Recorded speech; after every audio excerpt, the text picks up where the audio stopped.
¿Qué tal amigos de Politiquero? Es un gusto estar con ustedes en esta video información, amigos. Nunca hay que creerle a Denise Dresser, sea lo que sea que diga. Todo lo que dice esta señora pareciera que sale desde la frustración de su ser, pero también con ideas un tanto futuristas de situaciones que no han pasado y que no tenemos pues realmente certeza de que vaya a pasar. Como ejemplo les pongo, ¿ustedes creen que si llegara de nuevo el PRI al poder, el PRI o el PAN, cualquiera de los dos porque son lo mismo, qué creen ustedes? ¿Creen que volvería la corrupción? Bueno, francamente la historia a mí me dice que sí. Por lo tanto, mejor no voto por esos partidos para no tener que estar volviendo a un retroceso en el que ya hemos avanzado demasiado y que ahorita estamos en la construcción de un segundo piso. Pero de este gobierno, o más bien desde el anterior con el presidente Andrés Manuel López Obrador, pues hemos visto los mexicanos un avance en muchos sentidos, de desarrollo, de económico, en el ámbito social. Hubo falta avances obviamente en seguridad, quizás. En economía también creo que hubo, pues hizo falta muchas cosas también, pero también hay que reconocer que se atravesó una pandemia. Pero para Denise Dresser únicamente, pues ve lo malo. Y no es porque muchas veces sea malo, sino porque para ella todo en ese gobierno que es representado por la Cuarta Transformación es terrible. ¿A qué se deberá? Pues bueno, a esto vienen las críticas de la reforma al Poder Judicial, en donde, como siempre, se hace ideas, perdonen que se los diga así, pero ideas chaqueteras de cosas que no han pasado y que no hay indicio al día de hoy de que vayan a suceder. Así que vean cómo Vanessa Romero le cierra el hocico a la sopilota para que ya deje de decir incoherencias. Vean nada más cómo cayó, cómo le cerró el pico a esta sopilota. Cuando yo intento entender los motivos que tuvo Andrés Manuel López Obrador para enviar esta propuesta de reforma constitucional al Congreso, me lo explico con la corrupción que encontró en el Poder Judicial, en el nepotismo, en las malas prácticas, en todo aquello que ya sabemos, pero también en la dificultad de poder determinar yo utilizo la metáfora del pozo envenenado, en aquel pozo envenenado cuáles son las gotas, digamos, sanas y cuáles están envenenadas. Ante esa dificultad de determinación es que él decide, esta palabra espantosa, pero que se utiliza así en el argot internacional para hablar de la reforma a los poderes judiciales, la purga del Poder Judicial.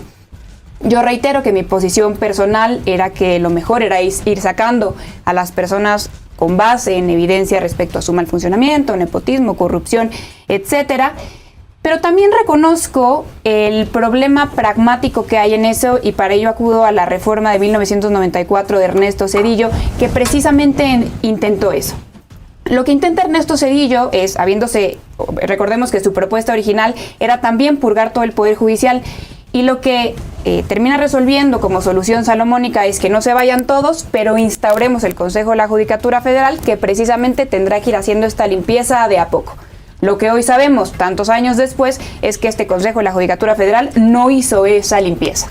Entonces, ahí encontramos un poco de evidencia de por qué el presidente López Obrador, el expresidente López Obrador, no lo hizo de ese modo, pero hay un argumento adicional y lo podemos ver con todos los recursos judiciales, los amparos que hoy está intentando las propias personas juzgadoras en contra de la reforma constitucional al Poder Judicial.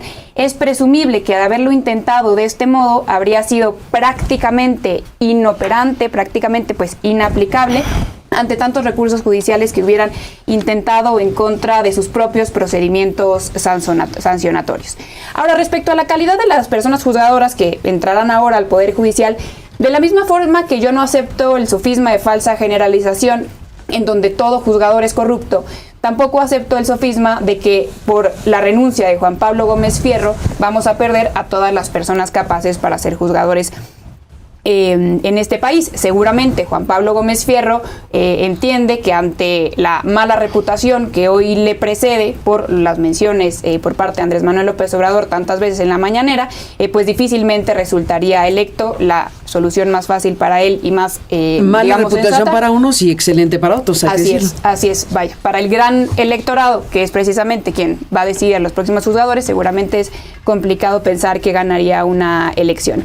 Ahora, para terminar, yo lo único que quiero poner sobre la mesa es no emitamos un juicio apresurado para señalar que todos nuestros juzgadores van a estar mal capacitados, que van a ser, que no van a estar técnicamente preparados, que no van a ser juzgadores especializados, sino hasta que conozcamos quiénes son los integrantes del comité de evaluación, cuáles son los procedimientos evaluatorios y podamos ver la evidencia, porque lo único que podemos hacer ahora es especular. Yo creo que podemos especular con muchos datos, evidencia de cómo procedió el gobierno anterior con respecto a temas en los que sugería que se estaba limpiando, depurando, purgando en beneficio del país. Y en cada una de esas instancias se usaba el argumento de vamos a combatir la corrupción para justificar en esencia el control político. El ejemplo de Ernesto Zedillo me parece un ejemplo tramposo, porque podríamos decir Ernesto Zedillo purgó a la Suprema Corte, pero lo que hizo fue cambiar el método de selección y sí sacar a los previos con la idea de separar a la Suprema Corte de la influencia política del presidente. Y aquí lo que se está buscando precisamente es volver a colocar al Poder Judicial en manos del partido en el gobierno. Y sí, insisto, hay nepotismo, hay corrupción en el Poder Judicial, pero nada de eso se resuelve con las modificaciones que Morena ha impuesto. Y además, vía una reforma constitucional, recordemos, que se consigue a través de una mayoría calificada obtenida de manera reprobable. Me causa hasta gracia que se diga que se va a combatir la corrupción en el Poder Judicial vía esta reforma, cuando uno de los que contribuyó a la mayoría calificada, pues es precisamente el Partido Verde. O sea, y se alcanza la mayoría calificada con el soborno y la impunidad política para Yunes. Con el argumento de la democratización y la limpia del Poder Judicial se está procediendo a la colonización política del Poder Judicial. Con el argumento de la participación del pueblo se avanza a la captura política. Y si uno de los problemas, porque no niego que uno de los problemas de la Suprema Corte, por ejemplo, en el pasado, era su falta de independencia del presidente, ahora se garantiza que magistrados, jueces, ministros de la Corte queden sometidos al partido en el gobierno. Y eso que antes, en los 90s, nos parecía inaceptable, hoy resulta que se defiende. Y se defiende con malos argumentos que no resisten el escrutinio. Me alegra que Vanessa piense que eventualmente esto se va a corregir, o la legislación secundaria, o hay que esperar, cuando tenemos evidencia de cuál ha sido el objetivo de este gobierno. Una y otra vez, este gobierno y el anterior.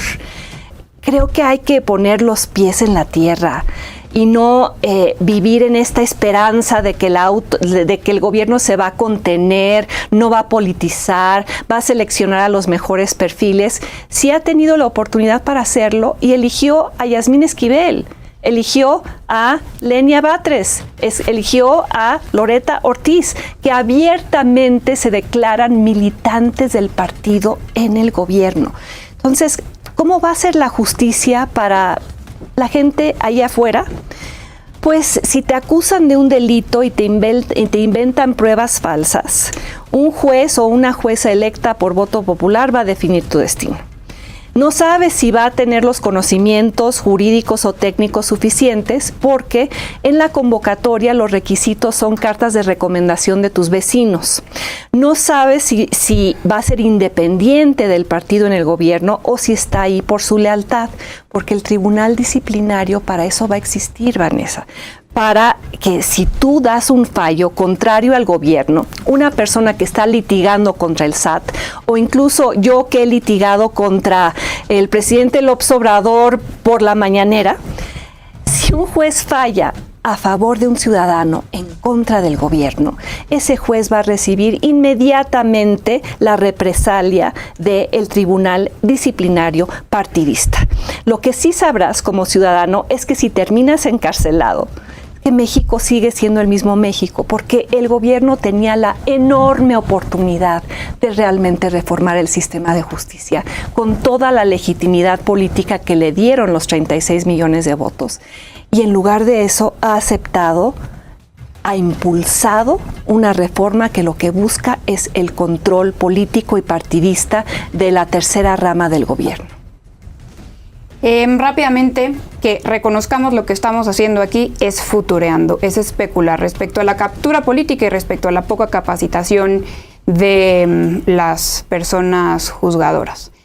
Yo reconozco que este gobierno no solo tiene la oportunidad de reformar completo el sistema de justicia, le hace defensorías públicas, justicia de paz, fiscalías, policías. Entonces, esa no es una frase que debería formularse en pasado. Yo no me refiero, para que no se me diga tramposa, yo no me refiero a la purga de la Suprema Corte en tiempos de Zedillo. Me estoy refiriendo a por qué el presidente López Obrador no implementó el mismo sistema propuesto por Ernesto Zedillo en el 94, inicialmente en su reforma, que era sacar a todos los jueces al mismo tiempo e irlos purgando de tiempo en tiempo con el Consejo de la Judicatura Federal. Y lo que sí me parece tramposo es intentar calificar de injusta, de fraudulenta, de corrupta a toda una reforma por el voto de uno de los senadores con el cual se obtuvo. Es reprobable que se haya obtenido por parte la mayoría calificada con el voto de Yunes, por supuesto que lo es, eso no afecta la calidad de la reforma. Pues amigos, ya salió la primera envalentonada en contra del pueblo, por supuesto. Y la jueza Nancy Juárez Salas otorga lo que pues parecía que a gritos le estaba pidiendo Guadalupe Tadei, una suspensión definitiva contra la reforma judicial. Imagínense, ordena a Claudia Sheinbaum, la presidenta de México, y al director del Diario Oficial de la Federación, así como al secretario de Gobernación, que en un plazo de 24 horas eliminen la publicación de la reforma.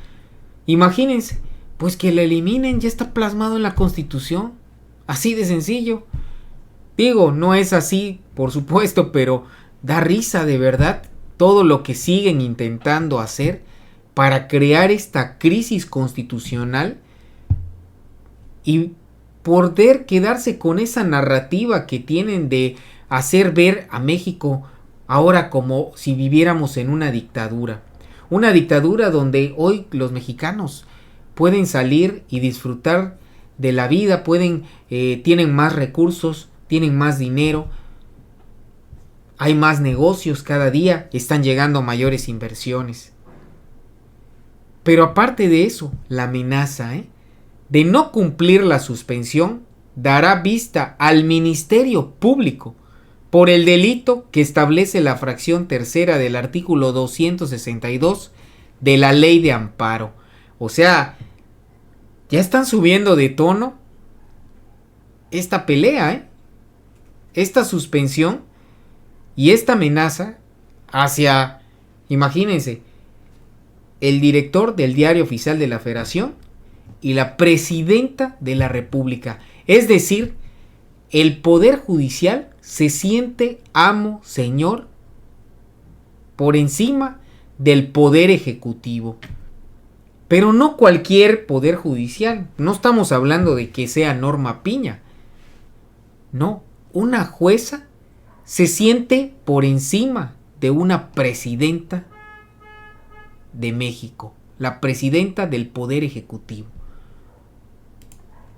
Vergonzoso de verdad. Y miren, pues ya parece ser que el INE está pausando lo que es esta elección de jueces, ministros y magistrados. Y así lo declaró la consejera electoral Norma de la Cruz. Entonces, obviamente estamos en este proceso de análisis y hasta que formalmente nos digan si podemos continuar con los trabajos o no, lo estaremos haciendo. Entonces, sí estamos en esta como pausa en lo que se resuelve judicialmente qué instancia y si aplican las suspensiones o no, eso por un lado, y por el otro estamos haciendo este análisis de los documentos que se acaban de publicar. ¿De quién están esperando la respuesta? ¿Del Tribunal Electoral o del Pues Poder hay varias, Judicial? pues mire, es que hay varias vías. Una tiene que ser, evidentemente, el juicio que presentamos ante la Sala Superior. También se supone que ya en estos días la Suprema Corte estará resolviendo la consulta a la que le dieron entrada. Entonces hay varios ámbitos en los que se tendrán que resolver y estamos esperando a que nos notifiquen formalmente. Así, amigos, de vergonzoso lo que está haciendo el Poder Judicial. Esto, pues parece que no tiene fin. Vamos a ver qué salen a decir los morenistas, porque no creo que se deban de quedar callados y deben de buscar, obviamente, pues la legalidad para parar a todos estos jueces, ministros y magistrados que están vendiendo su alma al diablo con tal de frenar esta reforma. Amigos de Politiquero, les agradezco su compañía en esta videoinformación. Los invito a suscribirse a nuestros canales Politiquero TV y Politiquero Noticias. Aquí al lado verán los botones de suscripción. Activen la campanita y también aquí aparecerán más videos y podrán seguir informándose. Mi nombre es Cristian, nos vemos en un próximo video. Sigan teniendo un excelente día.